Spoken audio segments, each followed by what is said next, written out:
Ok, ahí estoy iniciando grabación.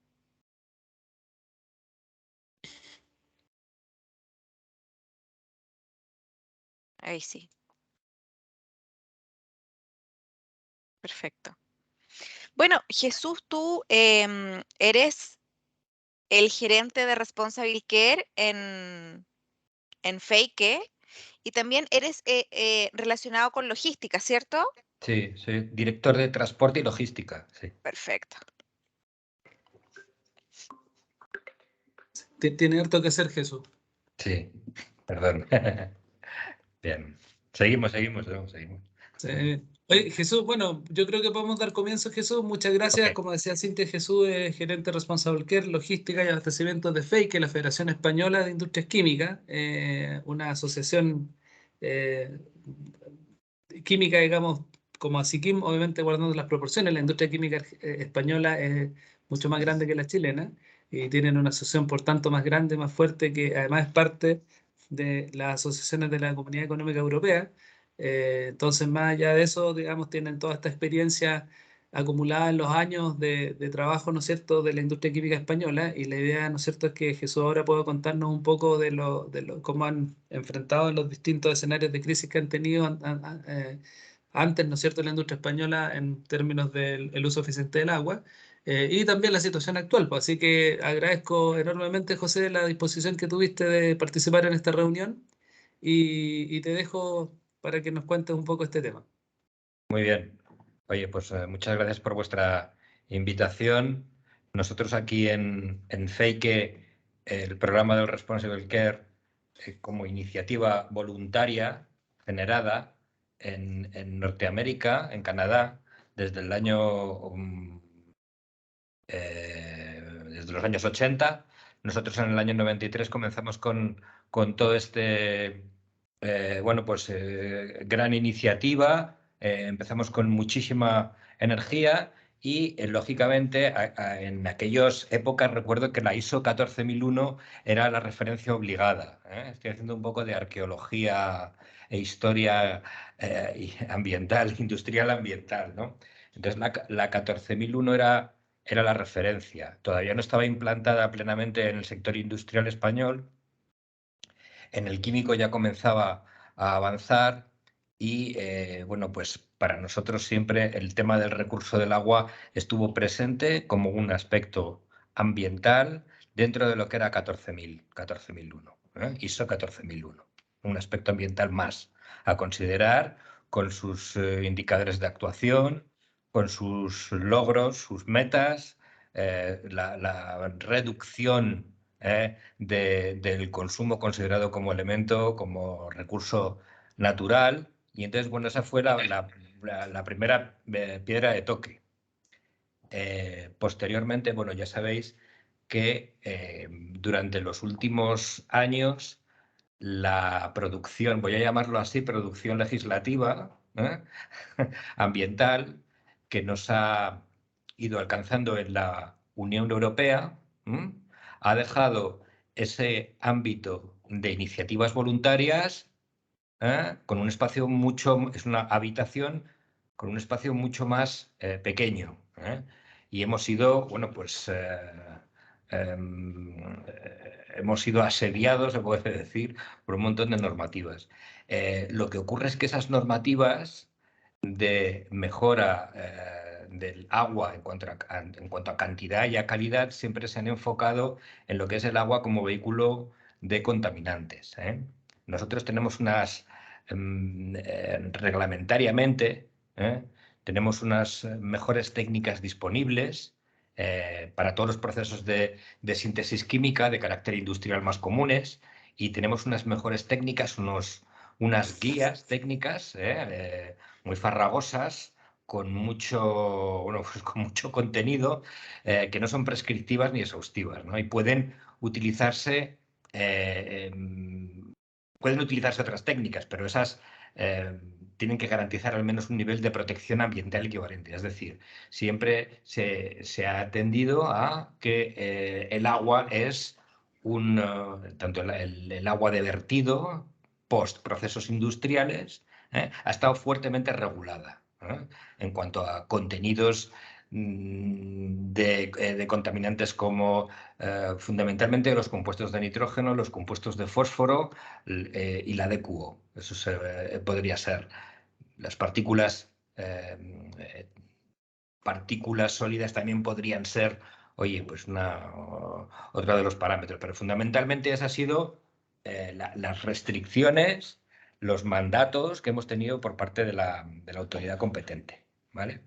Existen a nivel de normativa, porque hay regulación vinculante en la Unión Europea para todos sus Estados miembros, sobre mejores técnicas disponibles en tratamiento y gestión de agua, aguas residuales, en el sector químico. Ahí hay un desarrollo técnico y eso son normativas vinculantes.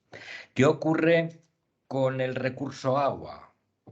Bueno, pues con el recurso agua no hay unas normativas directamente vinculadas al consumo de agua como recurso, como recurso natural, como consumo de recurso natural.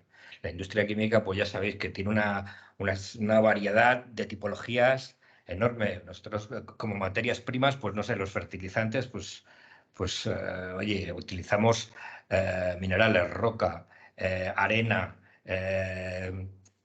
El agua también es otro recurso, es una materia prima más, se podría decir, ¿no? Pero ahí, bueno, pues ahí han funcionado mucho más y sigue siendo un área de desarrollo para el responsible care, para las iniciativas voluntarias. Entonces, sobre ese mismo esquema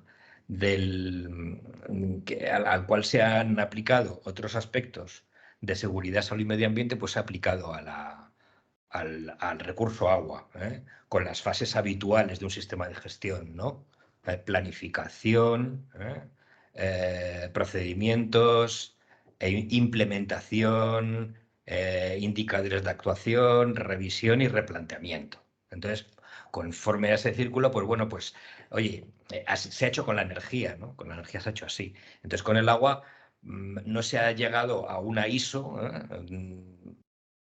que yo sepa, en Europa no hay una ISO especialmente dedicada al recurso agua como la hay en energía, pero bueno, el enfoque ha sido muy parecido. Nosotros, cuando este tema lo tratamos en el Responsible Care, bueno, pues nos fijamos un poco en qué consenso podíamos tener entre todas las compañías a la hora de tener unos procedimientos en gestión y economía del agua, ¿no? Depuración de efluentes. Entonces, uno de los aspectos más importantes, bueno, pues es el inventario, ¿no? Las plantas deben disponer de un inventario cuantitativo de los consumos de agua, tienen que tener un sistema de medición de consumo de agua. Los indicadores que tenemos son en agua son, por una parte tenemos el consumo, lo que es lo que llega, el input, y por otro lado tenemos el vertido a dominio público hidráulico, o sea, un río o un colector municipal. Entre medias, pues tenemos nuestra planta, nuestros procesos, ¿vale? Entonces, básicamente ese es el esquema. Entonces, todo lo que caracteriza ese flujo, incorporando el parámetro calidad al de cantidad, es básicamente así de sencillo, ¿no? Digamos, así de sencillo y así de complicado. Yo hablo en general, ¿no? Una de las obras que son fundamentales en las plantas eran la separación que tienes de los drenajes de lluvia, de las aguas sanitarias, es decir, los pluviales, por un lado, las aguas sanitarias y por otro lado las aguas de los procesos, ¿vale? Si nosotros hacemos una diferenciación de esos flujos de diferente tipología de agua y caracterizados por unos niveles de contaminación y de parámetros muy, muy específicos, pues bueno, pues tendremos ya muchísimo andado. La estructura que tenían las plantas, bueno, aquí en España, las que se construyeron en los años 60 del siglo pasado, pues eran con las que se sigue, están muy amortizadas algunas de ellas y se sigue trabajando en estas, y los drenajes que había de aguas pluviales tampoco estaban tan segregados de las otras aguas de proceso o las sanitarias, ¿no? Pues eso que parece muy sencillo, pues a veces lo difícil es hacerlo y que esté operativo. Las canalizaciones, o sea, aquí en España, uno de los... nosotros, claro, en la Unión Europea os podéis imaginar que todo el mundo nos mira como un país donde hay escasez de agua. Eso tiene algunas matizaciones. Entonces, claro, nosotros en España siempre todas las obras de ingeniería civil han ido precisamente a la mejora de las infraestructuras, es decir, a la impermeabilización de esas canalizaciones, de esas tuberías, de esos conductos. Y luego también, porque en España también hay una intensidad y hay tenemos episodios meteorológicos muy violentos con inundaciones, también ese es otro aspecto que se ha tenido en cuenta. Eso no es lo que normalmente en Centro Europa no son los problemas habituales que tienen. Nosotros, en ese sentido, pues lógicamente la violencia de las lluvias, la enorme variabilidad de las lluvias, pues nos confieren una estructura y nos confiere una planificación en todas las infraestructuras que tenemos. Yo me imagino que, bueno, pues en otros países, pues yo no sé, a lo mejor en las costas asiáticas, esos monzones que hay, no, en la costa, por ejemplo, del Golfo de México, está claro que también ahí tienen vendavales y tienen... Entonces, la meteorología es otro de los parámetros importantes para la salvaguarda de la seguridad y el medio ambiente. Pero bueno, aquí estamos un poco hablando del recurso agua. Y a mí me gustaría, para no hablar yo constantemente, vosotros me podéis, yo estoy encantado con que me interpeléis, me interrumpáis o me digáis vuestra opinión sobre lo que yo digo. Aquí el planteamiento que yo hago es de tipo general, ¿vale?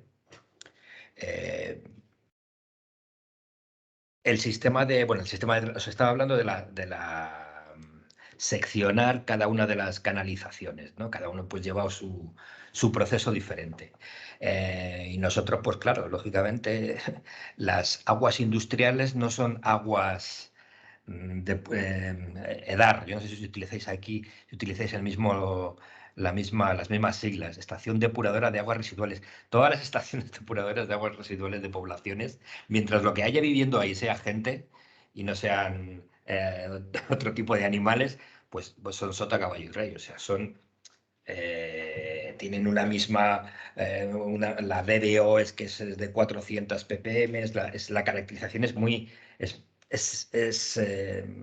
muy similar en todas. En cambio, en las plantas químicas, pues tenemos cada agua es de su padre y de su madre. O sea, cada tratamiento, las depuradoras son muy diferentes unas de otras. Otras tienen que tener un tanque de biológicos con unas determinadas características y otro pues predomina pues el tratamiento físico y en otras pues tienen que tener cuidado con otro parámetro. Es decir, cada depuradora, y las depuradoras son caras, tienen una ingeniería muy, muy concreta.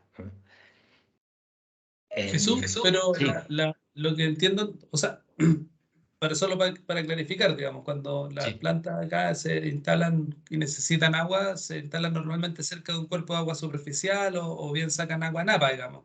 No existe una sí. red industrial, digamos, sino que simplemente cada empresa tiene que tratar el agua para usarla para lo que quiere usarla, digamos.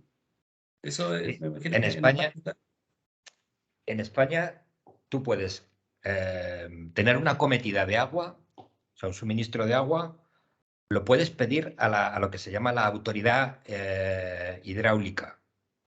Si lo sacas de aguas públicas son ríos o agua geológica, ¿vale? Mm. Pozos, ¿vale? Y luego hay otra fórmula que es el suministro a través de compañías de aguas. En el caso del polígono más importante de España Químicos, en Tarragona, pues está el ACA, la, la- la compañía pública que provee agua a esa parte, ¿vale? A las Entonces, industrias, digamos, es como la una red de agua industria, industrial, que no es efectivamente. potable, digamos. Sí, te la pueden dar potable. Puede haber un Ya. suministro de agua potable. Ok.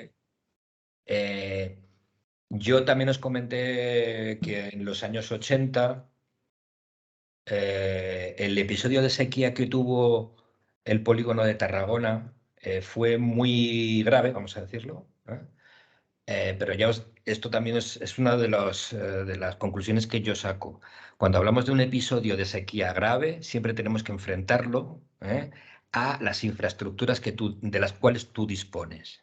Ya os he dicho antes, antes de cuando contactasteis conmigo, ya os dije que esto es importante. O sea, el hecho de que haya mucha o poca agua superficial o mucha o poca agua geológica en pozos, siempre va a tiene que enfrentarse con la disponibilidad de infraestructuras. Estas pueden ser más caras o más baratas. En el episodio que yo os dije de los años 80 en Tarragona, el agua se tomaba de dominio público hidráulico, ¿vale? Es más, ese agua se compraba a una comunidad de regantes agrícolas. O sea, esa agua pertenecía, ¿no? En España, bueno, tenemos mucha tradición de, de gestión del agua, históricamente de gestión del agua por comunidades de regantes, del Levante español. O sea, entonces, esa agua la compraba la industria a una comunidad de regantes. Pero claro, ese agua en un episodio de sequía desaparece, ¿vale? Entonces se tuvo que comprar agua y montarla y transportarla en ruedas, o sea, con ruedas, en cisterna. Eso fue carísimo, ¿vale? Pero ahora mismo la infraestructura que tiene de una empresa pública, de una empresa que tiene que dar servicio a una población y a una industria muy potente, os podéis imaginar que la planificación que tiene es mucho mayor que la que tenían en esa época de sequía. Es decir, la sequía, o sea, la falta de agua es siempre producto de una carencia de infraestructuras. Lógicamente, si, hombre, es que en el desierto voy a ir al caso, siempre hablas siempre termina hablando uno de Dubái para muchas cosas, ¿no? Pues en el desierto de Arabia, pues no hay agua, ¿no? Pero en cambio hay ciudades que tienen aprovisionamiento de agua que te parece increíble, ¿no? Que esté eso ahí. Pues eso se logra y se consigue con muchísima inversión y con unas infraestructuras muy potentes, ¿vale? Entonces, si tenemos una escasez de agua grande, tendremos que tener unas infraestructuras también importantes. Y por eso ¿Y Jesús, esas infraestructuras son normalmente públicas o también hay infraestructuras privadas? normalmente son públicas. En España normalmente son públicas. Esas sociedades tienen un 51% de participación pública. Aquí, por ejemplo, en la región de Madrid, el canal de Isabel II, que es una empresa, es como l'ACA, Asociación Catalana del Agua, es en Cataluña, y aquí es el canal de Isabel II. Entonces, son sociedades montadas hace muchísimos años, muy potentes, donde el 51% de la participación está en manos públicas. Son Perfecto. sociedades que tienen una gerencia pública. Ya. Yo te podría decir que no conozco. No soy un experto, pero no conozco que haya compañías que sean privadas, que suministren agua, que tengan el control gerencial de toda la empresa. Eso es difícil. Entiendo.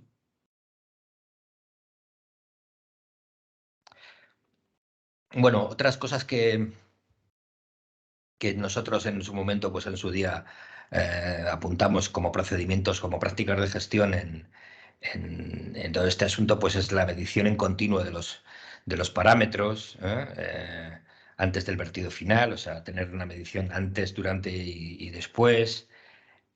Luego también aquí la autorización ambiental integrada, pues bueno, pues de ahí también todo lo que sean vertidos acuosos considerados no ordinarios, oye, pues también tienen que estar recogidos de alguna forma, ¿no? Eh, Lógicamente todo esto está afectado de un plan de minimización de contaminantes en el vertido, ¿no? Y de agua. Los protocolos de... siempre se tiene mucho cuidado con el tema de los protocolos de emergencia, porque si hay algún vertido peligroso, alguna cisterna que ha fugado o tal, pues bueno, tiene que haber una separación ¿eh? Entre los pluviales, entre las aguas sanitarias y las de proceso. Hay un indicador que nosotros estamos recogiendo actualmente. Lo que ocurre es que tiene muy poco recorrido. Vamos a ver. Es el de reutilización de agua. ¿Vale? ¿Qué agua reutilizas? La de refrigeración. Es la primera que se te ocurre, ¿no? Tenemos un indicador. Actualmente es muy poco representativo. Lógicamente todos los procesos tienden a recircular, ¿no? Pero estamos hablando de un agua que sale como residuo, digamos, de un proceso y es aprovechado como materia para otro, ¿vale? Ahí lo tenemos Tengo por aquí las... No, es que es muy escaso, es muy escaso. Es muy pequeño, es un porcentaje pequeño del agua consumida. Nosotros aquí consumimos actualmente en la industria química de las compañías del Responsible Care, que producen 25 millones de toneladas de productos químicos, pues en los inicios de siglo, vamos a decir, pues había unas 4 o 5 metros cúbicos por tonelada producida, ¿vale? Ahora estamos en 3,4. Es decir, los propios... Vamos a ver, hemos mejorado en consumo del agua, porque podemos decir, oye, en el año 2015 utilizábamos 3,7 metros cúbicos por tonelada, ¿vale? En 2015. Y en el 2020 utilizamos 3,4 metros cúbicos por tonelada. Bueno, pues hemos mejorado, sí. ¿Por qué hemos mejorado? También hemos mejorado porque los procesos han mejorado. Todo lo que es estanqueidad, aislamiento, todo eso, lógicamente, al final se hace para mejorar la eficiencia, ¿no? Entonces, de alguna forma también hemos visto que de forma, no voy a decir no buscada, pero por ahí va, pues al final terminas ahorrando agua. Pero en cuanto a lo que vosotros me planteabais sobre, oye, un episodio de sequía, pues bueno, la verdad es que cuando ocurren estas cosas, pues siempre uno está muy limitado, ¿no? Yo creo que básicamente lo fundamental es tener infraestructuras y tener. Luego, ahora tengo aquí preparado un poco unas normativas nuevas que han salido ahora en la Unión Europea, que estamos todos muy preocupados porque son normativas un poco no técnicas y tienen unos principios políticos bastante difíciles de digerir y algunas de ellas hablan del asunto del agua como recurso natural. Bueno, vamos a ver, eso, nosotros sí que hemos bajado el consumo de agua por tonelada producida y, curiosamente, sí que os puedo decir, uno de los indicadores que no viene recogido en los inventarios reglamentarios de indicadores ambientales, ya os he dicho antes, el adecuo, los contaminantes al aire, uno de los que no tienen una serie recogida durante años es el consumo del agua. O sea, el consumo del agua es uno de los indicadores voluntarios que hay que ir al Responsible Care para conseguirlos, y así en otros países europeos igual. O sea, es uno de los indicadores propios, precisos, del Responsible Care. Yo también os pasé, bueno, pues las conclusiones de los BREF, lo que llaman los BREF de aguas residuales de la industria química, y os pasé son documentos técnicos bastante, bueno, pues exhaustivos, digamos, y oye, es la referencia en las mejores prácticas de gestión. Bueno. Sí, Sí. No, como te decía, nosotros efectivamente vemos esta preocupación. Una de las razones probablemente que ocurría antes en España y que ocurre ahora en Chile es que el costo de obtención del agua, cuando uno lo hace de la manera que te describí, a veces es solo el costo de energía de extraerla, digamos. Entonces, Ya. cuando no tiene un costo importante, obviamente hay menos drivers de eficiencia. Y como tú bien dices, Responsible Care hace años nos dice que tenemos que preocuparnos por el consumo eficiente del agua, no por su costo, sino porque es un recurso natural, digamos. Entonces, muchas empresas ya han tenido ciclos, que sé yo, algunas están con solo agua de make-up, o sea, tienen recirculación completa de agua y eso obviamente están en alguna ventaja ahora. Pero como tú bien dices, otras tienen, el agua es parte de su materia prima, digamos. Se va Mm. con su producto, por decirlo así. Entonces, y por otro lado, ¿cómo se dice? Las soluciones que ustedes han encontrado son de una madurez, digamos, que de varios años. Entonces, el tema de infraestructura no lo vamos a poder desarrollar ni siquiera en el mediano plazo en Chile. Entonces, la pregunta es, ¿hay algún tema de innovación que ustedes hayan trabajado, algo o buenas prácticas o manuales que permitan como mejorar la eficiencia como en el corto plazo, por decirlo así, del consumo de agua? Yo lo único que os puedo aportar es que todo lo que es desalinización de aguas han sido proyectos muy potentes al principio y en España ahora mismo eso se circunscribe exclusivamente a las islas. Creo que son las islas, parte de las Islas Canarias. Es donde el único sitio donde realmente eso ha tenido recorrido. Ha habido una inversión muy potente en el Levante, que de repente ha desaparecido absolutamente de todos los planes y todos los proyectos. Los trasvases, ¿eh? Eso tiene unas connotaciones políticas, ideológicas por parte de grupos de ONG que han satanizado totalmente el tema de los trasvases, cuando realmente eso sería una solución muy viable para el caso español, ¿eh? Eh, entonces, ¿Qué, claro, qué es lo qué es lo que son los trasvases? los trasvases, sí, vamos a ver. En España, por ejemplo, vamos a ver, en España el río más caudaloso que hay es el río Ebro, ¿vale? El río Ebro desemboca en la zona norte entre Cataluña, en la región de Cataluña y la región de Valencia, ¿vale?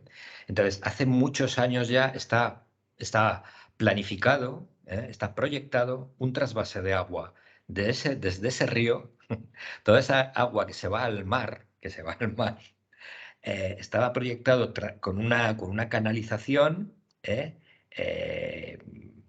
trasvasarlo hacia toda la zona del Levante.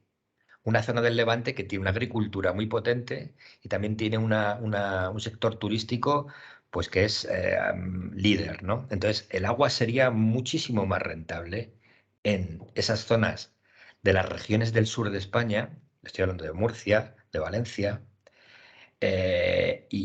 pero el problema político es que hay una negativa rotunda, total, por parte de los grupos ecologistas y por parte de grupos políticos afines a los ecologistas. Entonces, esa solución que se podría dar perfectamente, no creo, el impacto ambiental no sería, vamos a ver, muy grave, no sería irreversible y grave, ni mucho menos.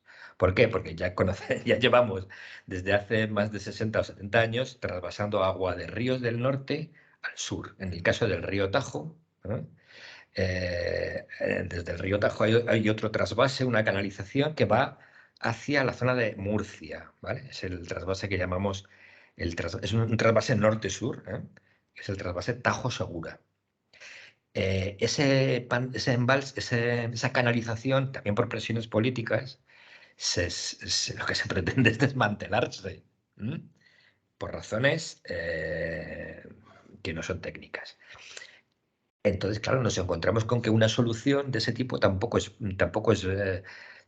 considera válida, porque claro, sacar el agua de un lugar y llevarla a otro se supone que produce un impacto ambiental que bueno, pues se puede valorar, se puede valorar.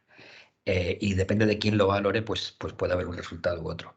Pero las soluciones en un país seco, como ha sido España siempre, y muy, digamos, por donde han pasado diferentes culturas y por donde han pasado, pero todas al final han tenido que ver con la explotación agrícola, que demanda mucha agua.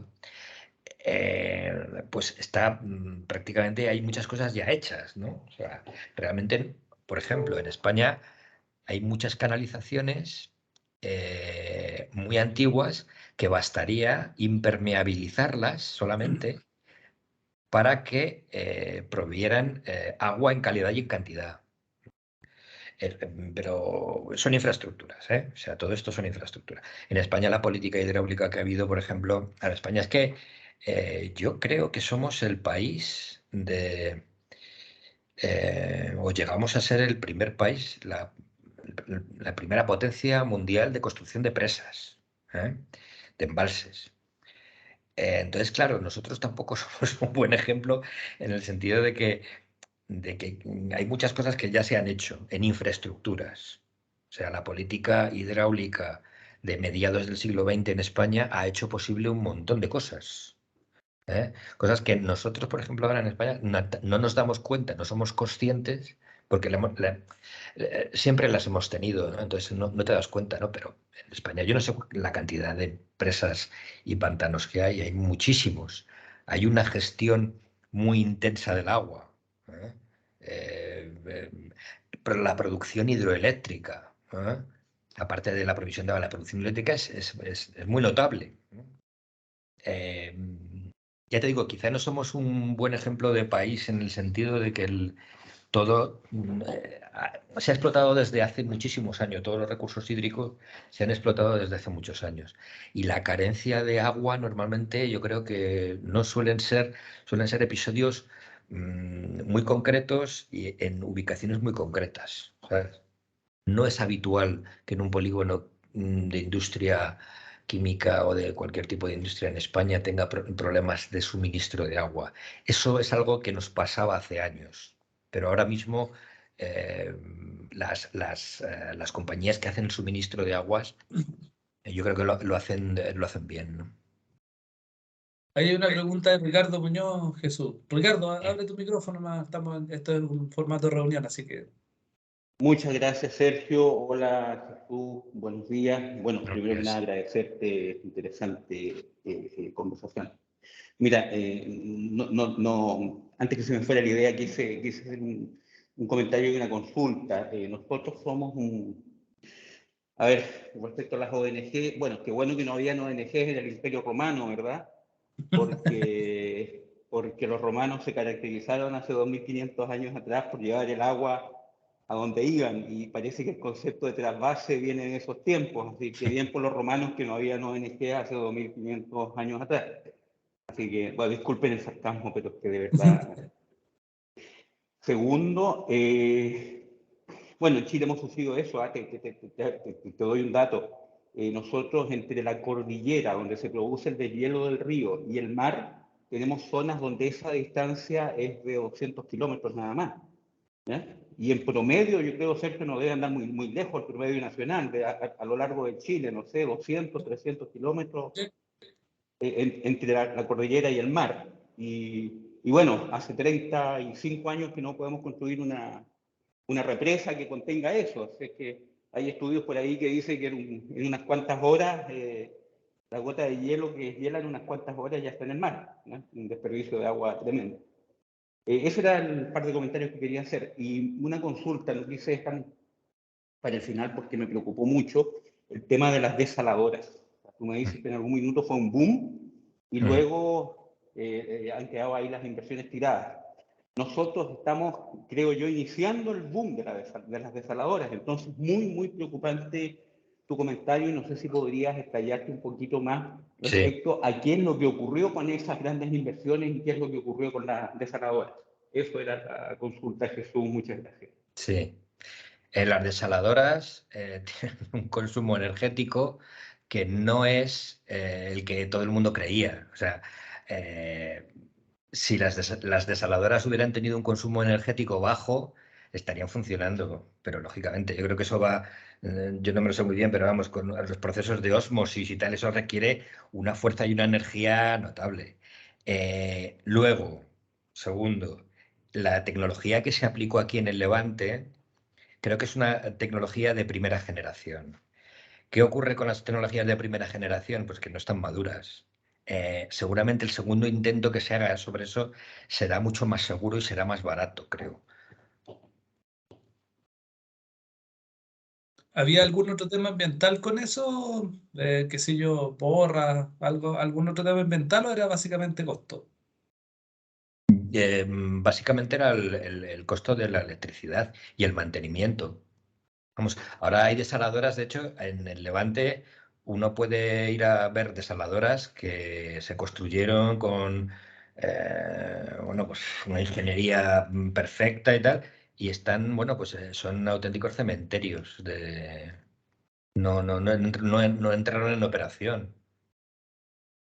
Aparte de que siempre decían que las desaladoras, pues, bueno, pues también tenían sus impactos ambientales y bueno, pues no sé, es que todo es un poco también, es una lucha de intereses, no lo sé. Súper. Alfonso. ¿Estás en silencio, Alfonso? Perdón. Gracias, Jesús, por tu exposición. Oye, quería preguntar lo siguiente. Mira, sobre la desaladora, hoy en día hay mucha preocupación por, no sé, por el agua, la concentración de agua más salada que se vierta al mar, etcétera, etcétera. Así que también, fuera de que la energía ha podido ir siendo disminuida, hay grupos ambientalistas que también están cuestionando ese camino. Claro. Nosotros en Chile, como te señalaba, estamos en una etapa de una sequía un poco, dicen, crónica, ¿ya? Mm. Pero todavía hay, como te señalaba también, tenemos aguas superficiales, ¿ya? Fuera de las aguas subterráneas, ¿ya? Eh, en España, en algún momento, llegaron a procesar aguas superficiales para la industria química. Sí, yo creo que sí, las aguas superficiales sí que se han utilizado.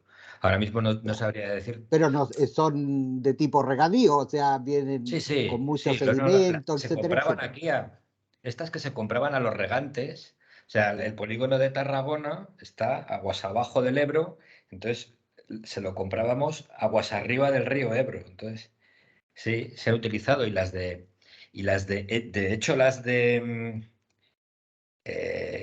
geológicas, o sea, las de pozo, digamos, también se extraen, o sea, son aguas del mismo tipo, esas aguas, digamos, que pertenecen al Estado, a las confederaciones. Puedes sacarlas de río o puedes sacarlas de agua geológica, agua de pozo, sí. Ya, porque Se dan casos, se han en dado casos. general nosotros en la industria química utilizamos aguas subterráneas o aguas potables, ¿ya? Sí, Entonces, es poco usada el agua superficial por la cantidad de sedimentos y cosas que claro, trae que hay que entrar a purificar, etcétera. Entonces, efectivamente, por eso iba mi pregunta. claro. Y, y acá, como te señalaba, tenemos entre 200 y 300 kilómetros entre cordillera y mar, eh, y los deshielos no son tan rápidos, por lo tanto pensamos que aunque se agudice la sequía, siempre va a haber algún tipo de disponibilidad de agua superficial, ¿ya? Y bueno, en estos casos se empieza a hacer uso de todos los recursos, de todas las alternativas de recursos.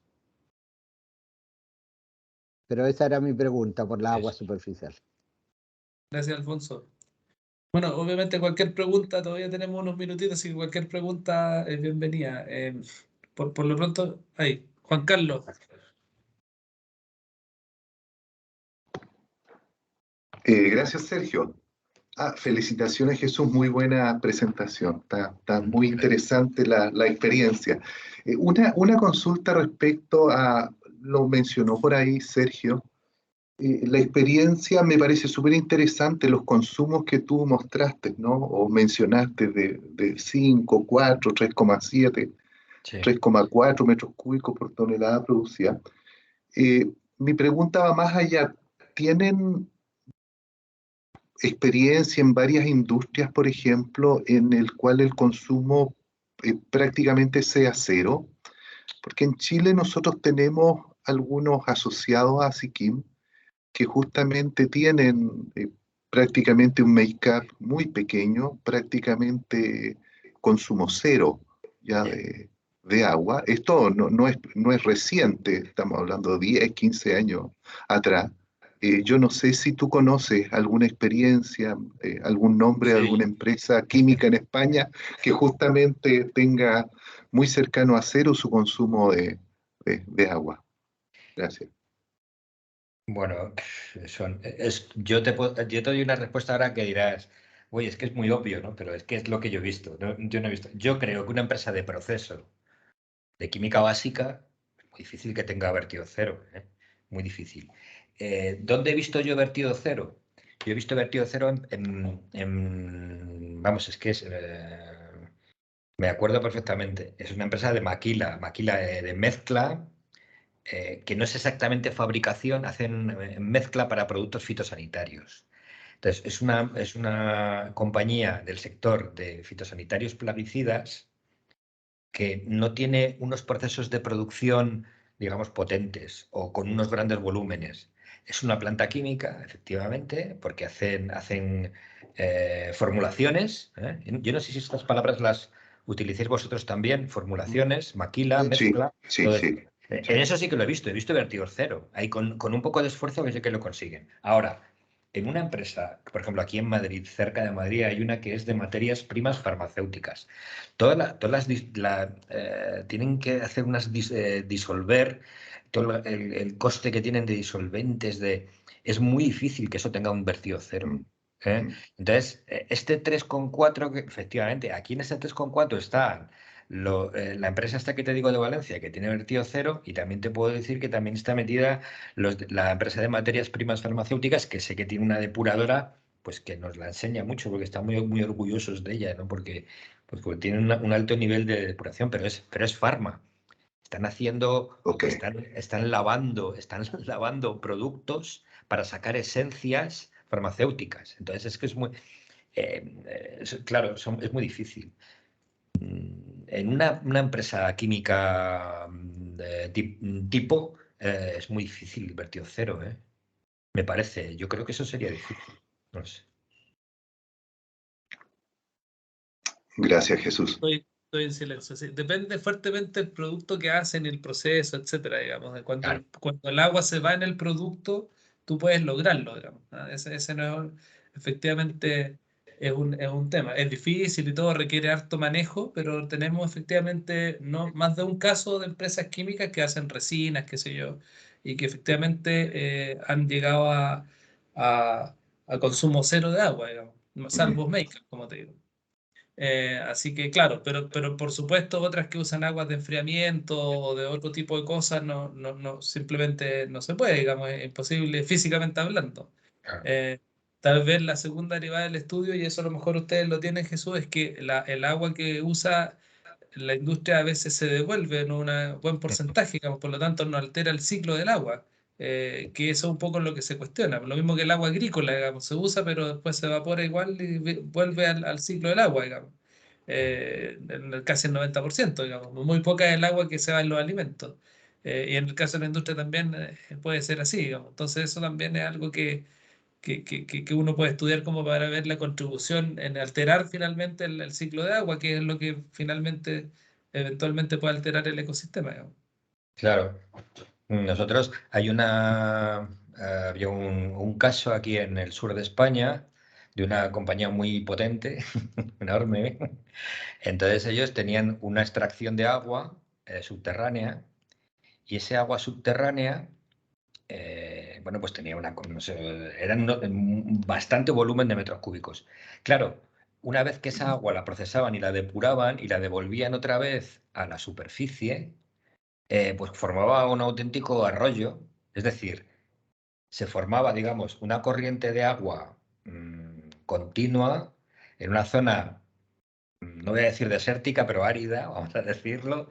Entonces se formaba un pequeño arroyo que hacía posible que hubiera un ecosistema diferente al original, un ecosistema que tenía más calidad que el otro. Es decir, la compañía, por así decirlo, creaba un ecosistema nuevo, Claro. de mayor valor, porque Claro. esos 500 litros segundo o esos 200 litros segundo que creaba en verano, donde no había corriente, entonces eso creaba un ecosistema nuevo, ¿no? Claro, esos casos son, bueno, existen, hay que decirlos que existen. Entonces ahí hay muchas opiniones, dicen, no, porque eso no es natural, ¿no? Porque tú has sacado el agua de otro nicho ecológico, que sería el agua subterránea, y lo has devuelto a la superficie. Entonces, eso está mal hecho. Muchas veces todo lo que hace el hombre parece que está mal hecho. No sé por qué, pero sí, está así todo lo que hace. Y luego, claro, no, luego los biólogos te dicen que no, que es que se ha creado un nuevo ecosistema con una entomología específica en esa zona de no sé qué, y hay unos árboles riparios que, bueno, pues estas son las cosas que nos pasan, ¿no? En la industria. Sí, sin duda, acá también es un problema global, Jesús. Y los emisarios submarinos, por ejemplo, nosotros siempre hemos tenido la idea de, bueno, el mar es muy grande, ¿no? Y muchas veces, pues bueno, pero dices, bueno, pero si es que yo estoy virtiendo a un emisario submarino y sí, lo que está cerca del emisario submarino puede tener un impacto, pero luego ya cuando te difundes y sales, digamos, a lo que es los fondos marinos, ya no, el impacto ya no es tal.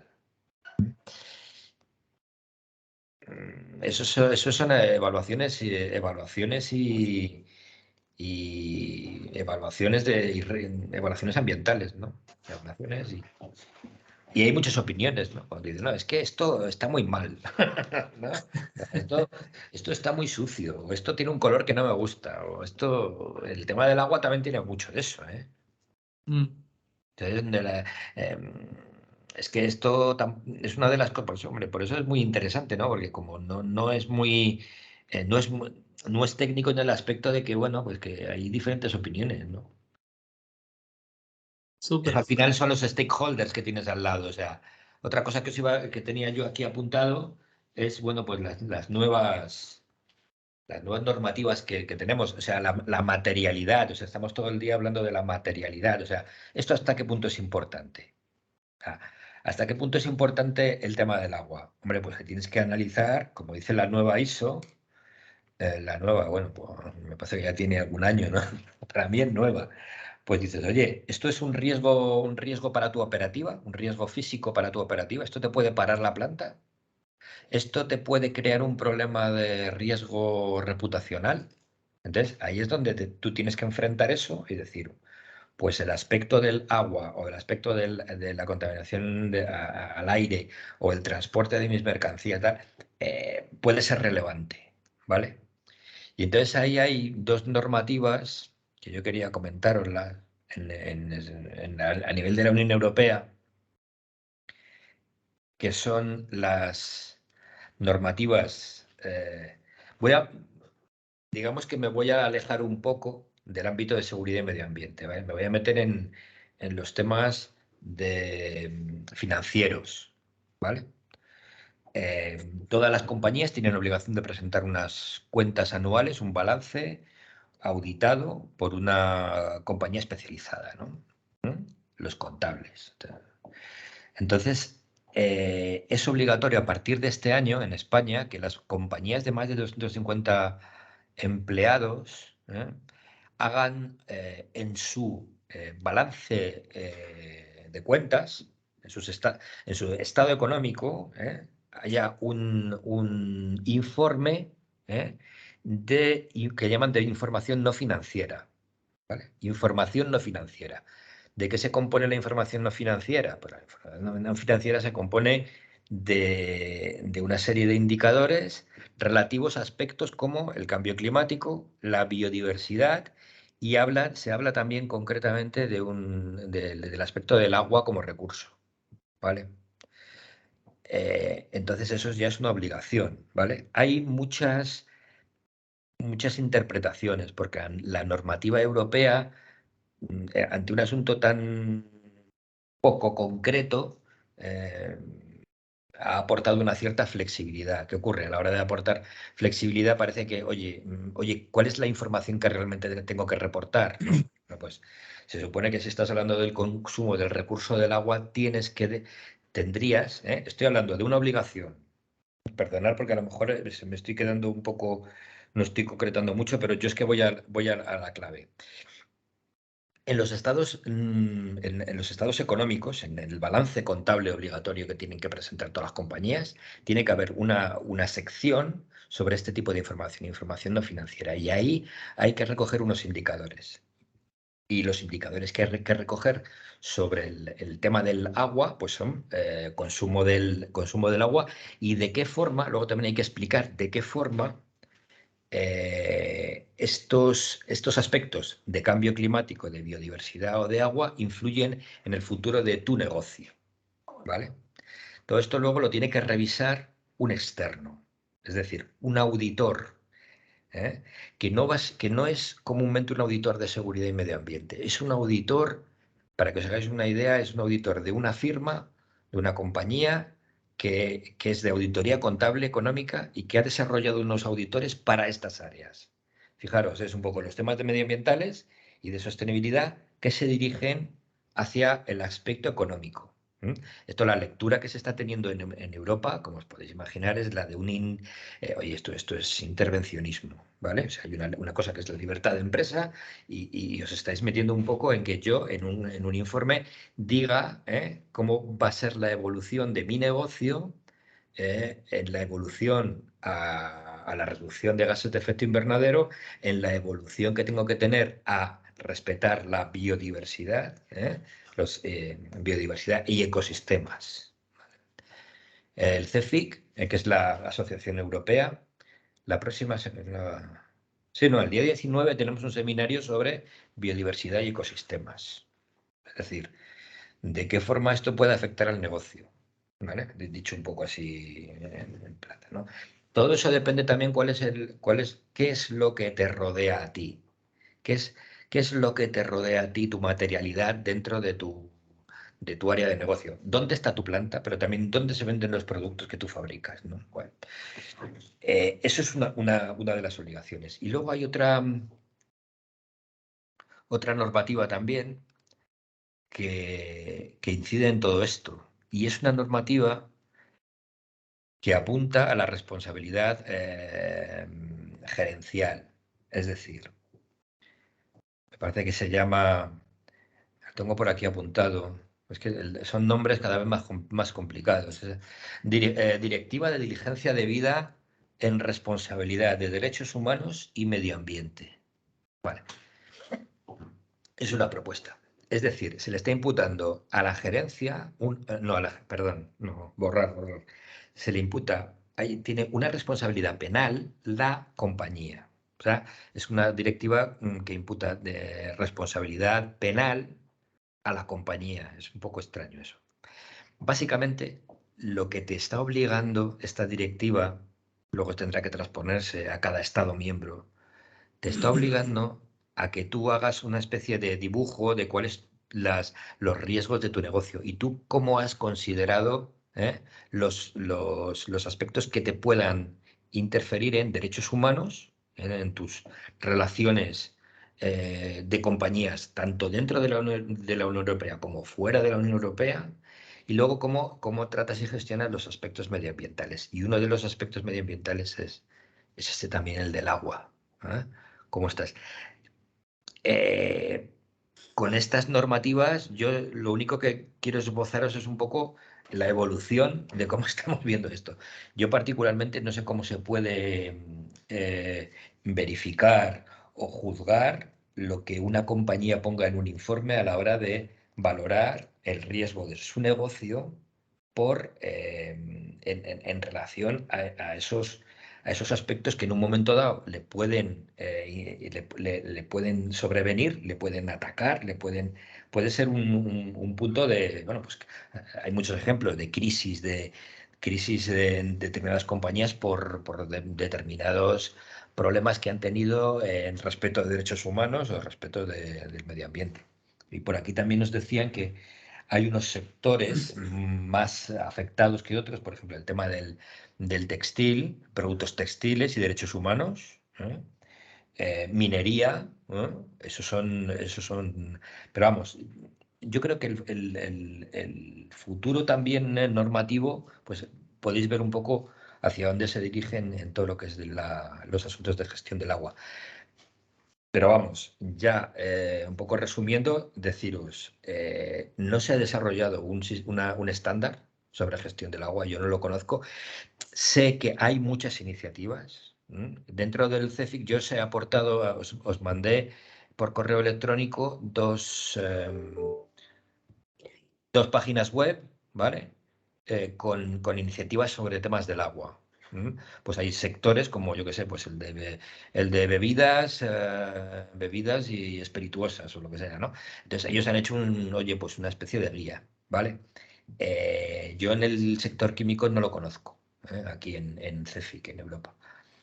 Entonces, bueno, yo os he aportado ahí dos páginas web que el CEFIC las recomendaba y yo creo que me parece que puede ser algo muy interesante.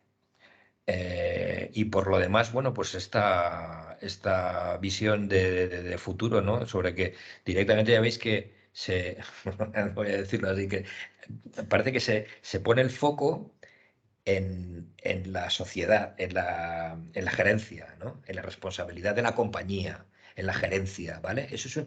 Parece que eso es una especie de giro del foco, ¿no? ¿Cómo se va a hacer eso en la práctica? No lo sé. Yo estoy hablando de cosas que están ahora mismo en propuestas. Sergio, pues no sé. Yo esto bien, es lo que os perfecto, puedo súper. aportar. No, yo creo que estamos abusando de tu tiempo, Jesús. La verdad es que no sé si hubiera alguna pregunta más, pero si la hubiera, también después podemos responderla más adelante. Así que yo, la verdad es que te agradezco mucho la buena disposición que tuviste para contarnos este tema. Nosotros habíamos tenido una conversación y nos pareció muy interesante que la escucharan más personas, así que por eso la idea fue hacer esta reunión un poco ampliada, digamos. Hay varios socios acá que estuvieron presentes, así que nada más que reiterar nuestro agradecimiento, Jesús. Cualquier cosa vamos a estar en contacto. Lo mismo si tú quisieras tener alguna ¿cómo se llama? Información de la industria chilena, por supuesto, cuenta con nosotros también para aquello. Muy bien. Oye, Así pues que eso. nada, muchas gracias a vosotros por Gracias a la ti invitación. y cerramos con esto la reunión, así que también nos despedimos de todos los que participaron. Muchas gracias, Jesús, y muchas gracias a todos por conectarse. Venga, gracias. Muchas Buen día. Muchas gracias. gracias. Adiós. Chao. Gracias. Chao. Feliz día.